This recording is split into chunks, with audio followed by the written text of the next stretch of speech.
দেখি এবার এইসব কাগজপত্র ঘেঁটে কিছু পাওয়া যায় কিনা। না না না, এখানে তো খুঁজে পাচ্ছি না। এমন করছো যেন মোহরের থলি হারিয়ে ফেলেছো। যা খুঁজছি সেটা মোহরের থেকে কম দামি নয় গিন্নি। আবার আবার তুমি হেয়ালি করে কথা বলছো। হেয়ালি বলো আর মহারাজের খেয়ালি বলো, খুঁজে তো আমায় পেতেই হবে। আবার সেই এক কথা বলি, খুঁজটা কি? নাম। নাম? হ্যাঁ নাম, বাপ ঠাকুরদা, তার ঠাকুরদা মানে পিতামহ, প্রপিতামহ, তস্য পিতা। এই তো আমার মাথা খারাপ হয়ে গেছে।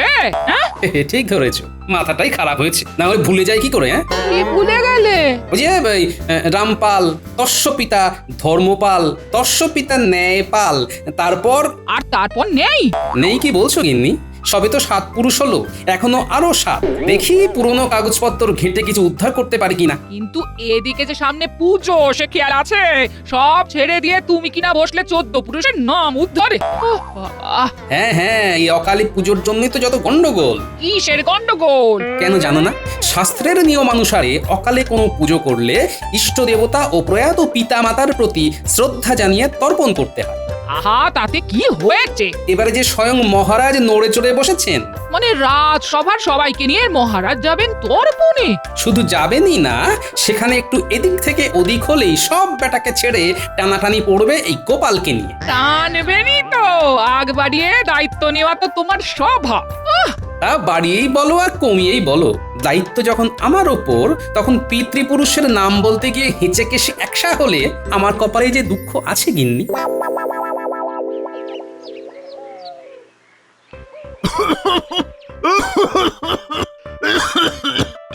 কি হলো বলো তো?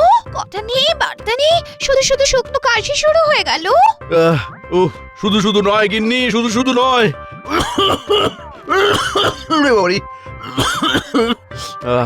আহা, গলা যখন শুকিয়ে যাচ্ছে তখন জলটা খাবে তো নাকি? কি মুশকিল, জলও খাবে না বলছে। ওই ওই জল খাওয়ার কথা ভাবতে গিয়েই তো হেঁচকি উঠছে। কি আবল তাবল বকছো বলো তো? আবল তাবল নয় গিন্নি, ওই পিতৃপুরুষকে জল দেওয়ার ব্যাপারটাই গলায় আটকাচ্ছে। ও তাই বলো, তাই বলো, তুমি তর্পণ করার কথা বলছো তাহলে? তবে নয় তো কি, তর্পণ করিয়ে পণ্ডিত ত্যাগ ভারী করবে আর সব দায়িত্ব গোপাল সামলাবে। আমি কি তবে ফেল ফেল করে তাকিয়ে দেখবো? তাতে হয়েছেটা কি? আমি বলি কি, তুমি বরং মন দিয়ে তর্পণটাই করো। কেন মন দিতে যাব কেন? আহা, পিতৃপক্ষে শ্রাদ্ধ শান্তি আর তর্পণ করলে পূর্বপুরুষরা খুশি হন, আশীর্বাদ করেন। তাদের কৃপায় না জীবনের অনেক অনেক বাধা দূর হয়ে যায়। তখন এই বিভিন্ন সমস্যা থেকে মুক্তি মেলে।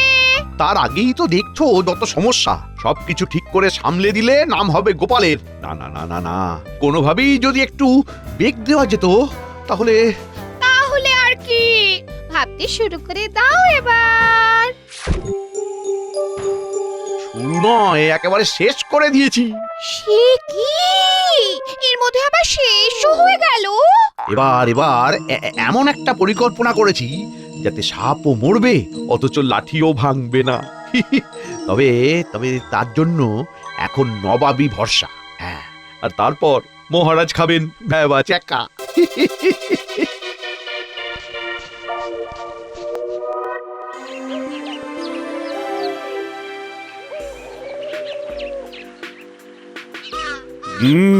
এদিকে তো প্রস্তুতি বেশ ভালোই চলছে দেখছি। প্রস্তুতি তো একেবারে তুঙ্গে মহারাজ। পিতৃপক্ষের অবসান হয়ে দেবী পক্ষ শুরু হবে বলে কথা, আর কিছু কাজ ফেলে রাখলে চলবে না। অল্প যা কিছু বাকি থাকবে তাও কয়েকদিনের মধ্যেই হয়ে যাবে মহারাজ। ধীরে ধীরে সেরে উঠবেন দেবী, গ্রহ নক্ষত্রের আলোয় দিগন্ত ঝলমল করবে। মহালয়ার দিন মায়ের চক্ষুদান করবেন মহারাজ, তার আগে খুঁটিয়ে দেখে নিতে হবে তো সবটা। হ্যাঁ, তা তো দেখতেই হবে, ওটাই তো আসল কাজ, না হলে তো সবটাই ফাঁকি হয়ে যাবে। হ্যাঁ, সেটা দেখতেই তো আশা, কিন্তু গোপাল আর মন্ত্রীর পাত্তা নেই কেন? তাদের তো টিকিটাও দেখতে পাচ্ছি না। গোপালের নাকি আবার টিকি গোপালের টাকে আর চুল গজাবে না, মাথার পিছনে যেটুকু আছে সেটাও ঝরে যাবে কদিন পরে, তার আবার টিকি। এই না মানে ওই আর কি, কিন্তু ওরা দুজন গেল কোথায়? আগে মহারাজ, খবর পেয়েছি গোপাল নাকি দৌড় বন্ধ করে বসে বসে পিতৃপুরুষের নাম পরিচয় খুঁজছে। মশাইও বুঝি কি কাজে ব্যস্ত আছেন? না না, সবাই মনে হচ্ছে চাপে পড়ে গেছে। ভালোই তো, তবেই তো পিতৃপুরুষকে জল দেওয়ার কাজ সুসম্পন্ন হবে। চলো, এদিকটা তো হলো, একবার না হয় গঙ্গার ঘাটটাও পরিদর্শন করে আসি।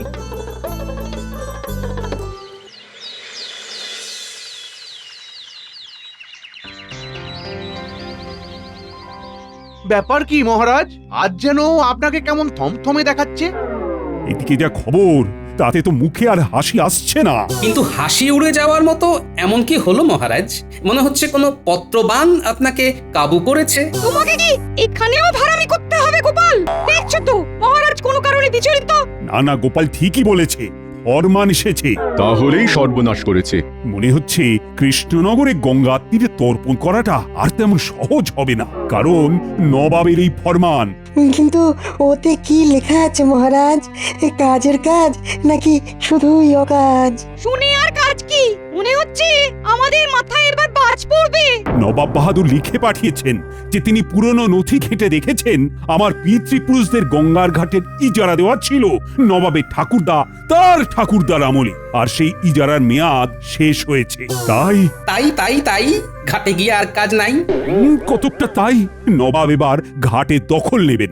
নিতে চাইলেই হলো, জোর করে দখল করতে এলে আমরা সবাই মিলে ওনার চোখের জল নাকের জল বার করে দেব। আমরা না করলে গ্রহ নক্ষত্র করবে। ফাঁকা কলসির আওয়াজ বেশি, জানি তো। কিন্তু নবাব বাহাদুর কি এইরকম আদৌ করতে পারেন মহারাজ? আমি বলছি মহারাজ, নবাব এমন কিছুই করতে পারবেন না। এই ব্যাপারে কোনো নথিও নিশ্চয়ই নেই নবাবের কাছে। তবে কি নবাব বাহাদুর মিথ্যে ভয় দেখাচ্ছেন? না না, আমার তো তেমন মনে হচ্ছে না। ঠিকই বলেছেন মহারাজ, নবাব তো আর ফাঁকা আওয়াজ দেওয়ার লোক নন, তাই ব্যাপারটা আমাকেই দেখতে হবে। দরকার হলে আবার করে ইজারা নেওয়ার আবেদন করতে হবে। আর এই ফাঁকে ট্যাঁকে কিছু গুছতে হবে। আমাকে কি কিছু বললে গোপাল? আমি কি পাগল না পাজামা? না, খারাপ ভালো বুঝি না মন্ত্রী, তোমাকেই দায়িত্ব নিয়ে ব্যাপারটা মিটিয়ে ফেলতে হবে। তাই হবে মহারাজ।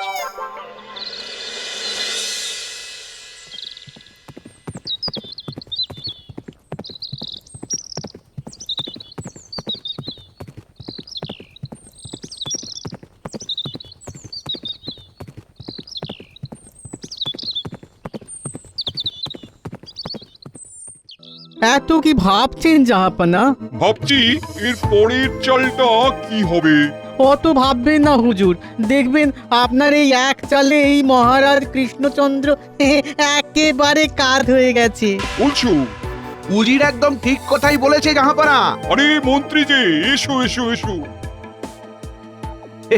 এসে তো গেছি, আর সেই সঙ্গে এটাও বলতে এসেছি যে এতদিনে আপনি একটা মোক্ষম কাজ করেছেন জাহাপানা। কেন কেন, কি হয়েছে? কি আবার হবে, আপনার ওই এক ফাঁকা আওয়াজে মহারাজ কৃষ্ণচন্দ্র একেবারে পেঁচে পড়ে গেছে। কি বলেছিলাম হুজুর? মন্ত্রী চিঠি লিখে জানাতেই সব দিক ভেবে চিন্তা করে চালটা দিয়েছিলাম বটে, তবে ওটা যে ফাঁকা আওয়াজ সেটা আর কজন জানে বলো? তবে বলছিলাম কি জাহাপানা, এবার ওই ইজারা বাড়ানোর টোপ দিয়ে এই ফাঁকে বেশ কয়েক বস্তা মোহর আদায় করে নেওয়া যেতে পারে। হ্যাঁ, তা পারা যায় বই কি, তা পারা যায় বই কি। আর তার থেকে যদি কিছুটা আমাকে দেন, তাহলে না হয় কদিন একটু রসে বসে খেতে পারি।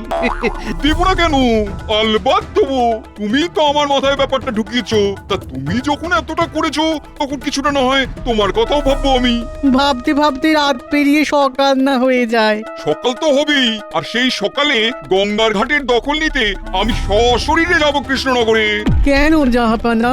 হয় ইজারা বাড়ানোর আছিলায় মোহরের থলি নিতে, নয় গঙ্গা ঘাটের দখল নিতে। তবে আমি এখন আসি জাহাপানা, ফিরে গিয়েই এই খবরটা মহারাজকে দিতে হবে। যাও, আর দেরি করো না।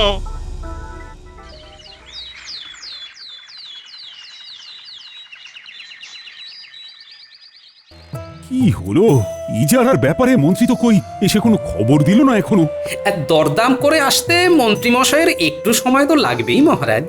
হ্যাঁ, মন্ত্রী নবাবের সঙ্গে বসে দরদাম করছে। সে তো করতেই হবে মহারাজ, না হলে লাভের গুড় মন্ত্রী থুড়ি পিঁপড়ে খাবে কি করে? কথা হচ্ছিল গঙ্গার ঘাটের ইজারা নিয়ে, এর মধ্যে গুড় আর পিঁপড়ে এলো কোথা থেকে আমি তো কিছুই বুঝতে পারছি না। আর সব শেষে সেই হিসাব ঠিক মিলেও তো যায় পণ্ডিত মশাই। আচ্ছা বেশ বেশ, হিসেব নিকেশ পরে হবে, এখন মন্ত্রীকে আসতে দাও আগে। এই তো এসে গেছি মহারাজ। এসে তো গেছো, কিন্তু ওদিকের খবর কি? খবর একেবারে মোক্ষম মহারাজ। নবাব গঙ্গার ঘাটের ইজারা পুনর্বহাল করতে রাজি হয়েছেন, তবে তার জন্য তাকে 10 সহস্র সোনার মোহর দিতে হবে। হ্যাঁ, বলো কি 10 সহস্র? দরাদরি করে এর থেকে কম করা গেল না মহারাজ। আর এবার নবাব নিজে আসছেন চুক্তিপত্রের দস্তখত করতে। দস্তখত করতে নাকি আমার টুঁটি চিপে ধরতে? এমন অশুভ কথা মুখেও আনবে না মহারাজ। আমার মনে হচ্ছে মন্ত্রী মশাই বলি মাত্র 10 সহস্র স্বর্ণ মুদ্রায় নবাবকে রাজি করাতে পেরেছেন। হ্যাঁ হ্যাঁ, বেশ সস্তায় বাজি মেরে দিয়েছেন।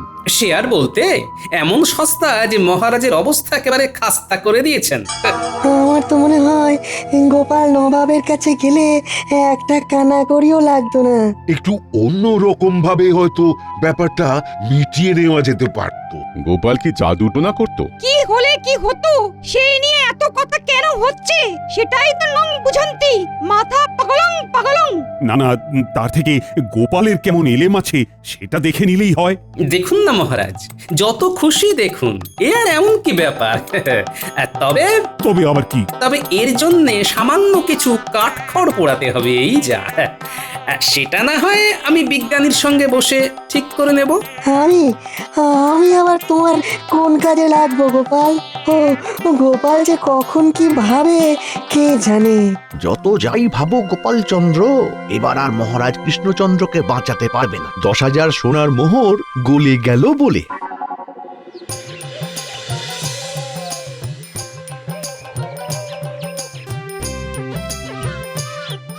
এই তো বিজ্ঞানী যন্ত্রপাতি নিয়ে ঘাটাঘাটি করছে দেখছি। বলো গোপাল, আমি কোন কাজে লাগতে পারি? তেমন কিছু নয়, তবে এমন একটা কাজ করতে হবে যাতে আমার এই কাগজখানা কাজে লাগতে পারে। কাগজ? কি কাগজ? সাদা কাগজ, আর এই কাগজকেই হলুদ করে দিতে হবে, মানে যাতে দেখে মনে হয় এটা অতি প্রাচীন কোনো কাগজ। রোদে পুড়ে কাগজ হলুদ হয় এমনই একটা যন্ত্র আমার কাছে আছে বটে, তবে তাপ আর চাপ দিলে টাটকা কাগজকেও পুরনো করা যায়। ব্যাস ব্যাস, আর কি চাই? বাকিটা আমি ঠিক সামলে নেব।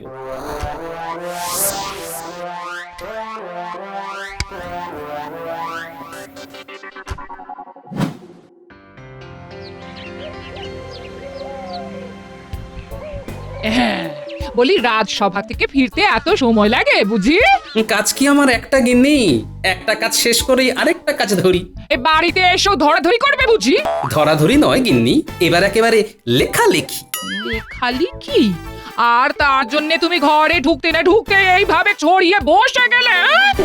মুখের কথা কাজ হবে না গিন্নি, তাই একেবারে লিখে লিখে কথা হবে। নবাব ঘুঘু দেখেছে, কিন্তু ঘুঘুর ফাঁদ তো আমি দেখাবো। ঘুঘু? বলি ফাঁদ? না না না, ঘুঘু ফাঁদ নয় গিন্নি, বরং ফাঁদে ঘুঘু। ফাঁদ পেতে এবার আমি আসল ঘুঘুকে ধরবো।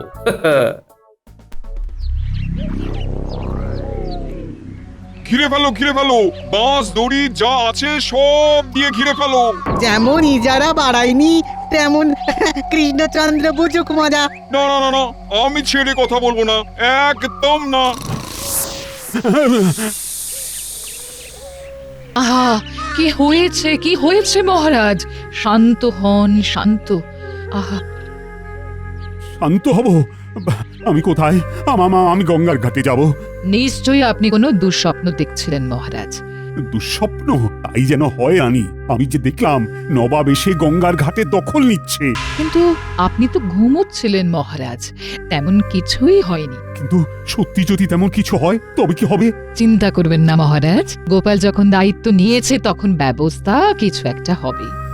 কিন্তু আমি যে নিশ্চিন্ত হতে পারছি না। তবে তবে আমার মাথায় কিছুতেই ঢুকছে না আপনার পিতৃপুরুষরা কবে এমন ইজারা নিয়েছিলেন। বাকি মাথা খাটানোর কাজটা গোপালের উপরে ছেড়ে দিন না মহারাজ।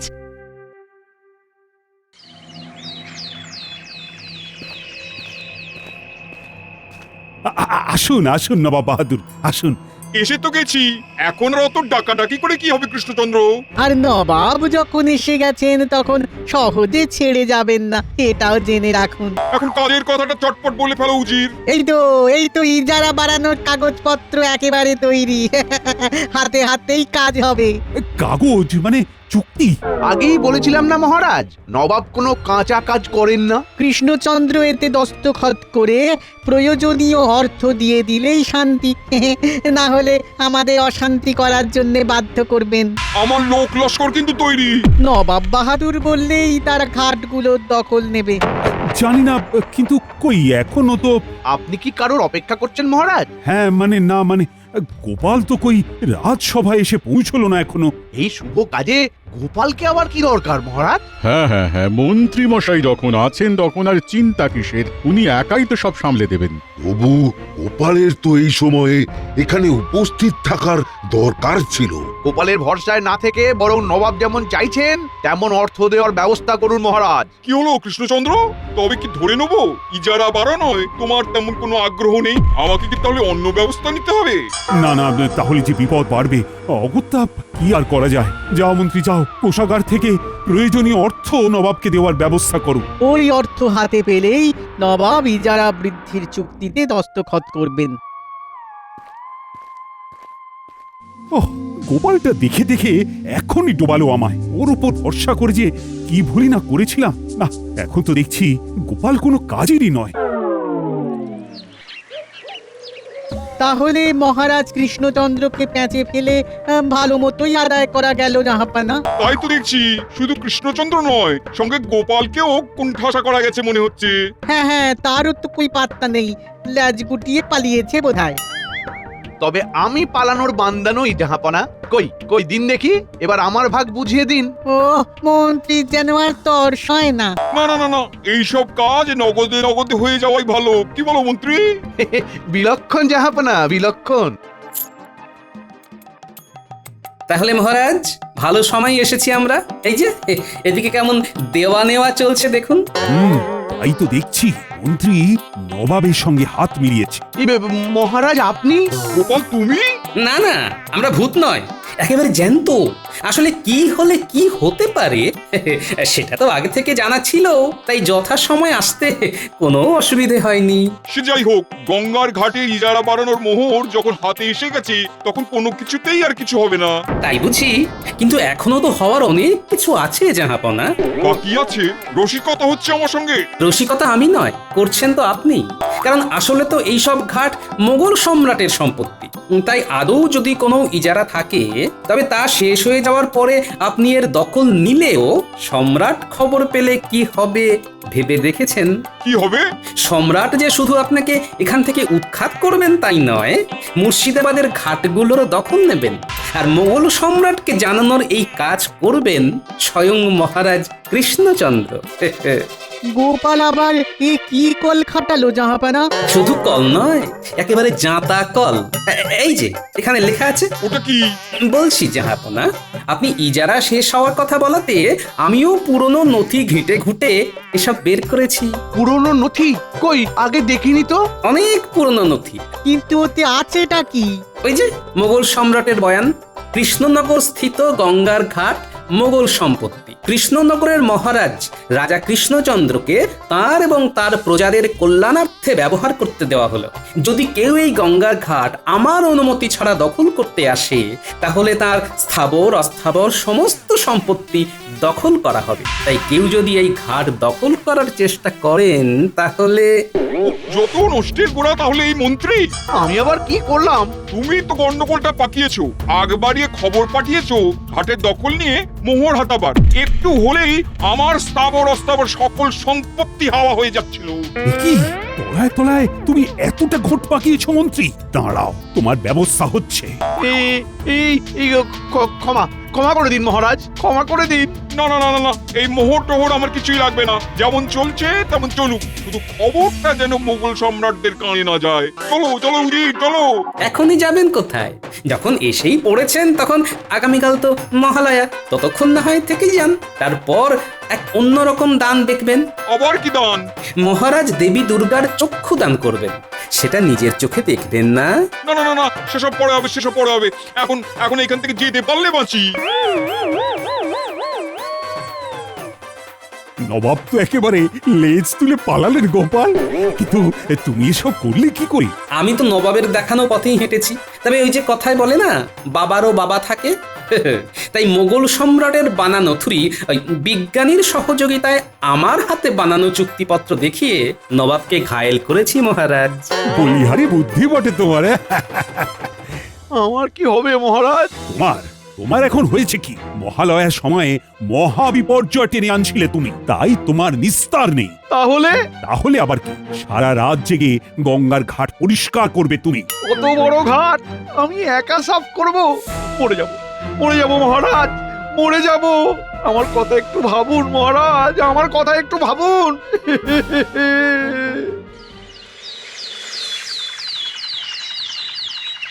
ওম পিতা স্বর্গ, পিতা ধর্ম, পিতা হি পরমন্তপ, পিতরি প্রীতিমাপন্নে প্রিয়তে সর্ব দেবতা।